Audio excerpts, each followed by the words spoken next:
Pemirsa senada, Kapolres Muara Enim menghimbau kepada masyarakat Kabupaten Muara Enim untuk tidak merayakan malam tahun baru yang berlebihan, guna menjaga Kamtibmas dan prihatin terhadap saudara yang tertimpa musibah.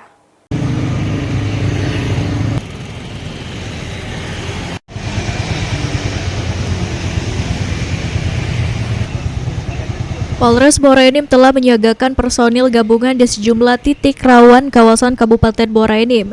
Hal ini dilakukan guna pengamanan libur Natal dan Tahun Baru 2025-2026.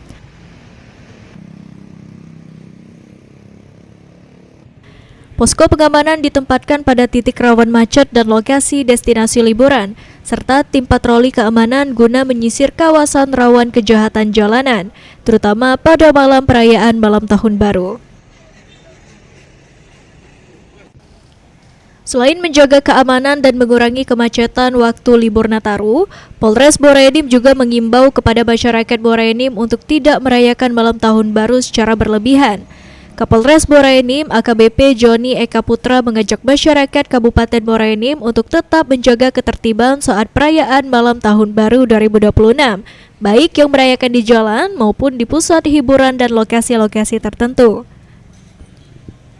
Warga diimbau untuk menghindari titik rawan macet dan rawan kejahatan, serta tidak menggunakan narkoba. Kami mengimbau juga untuk pelaksanaan perayaan menyambut tahun baru. Kami mengimbau kepada masyarakat untuk dirayakan dengan tidak terlalu euforia, karena masih ada mengingat saudara kita yang masih terkena musibah, karena banjir.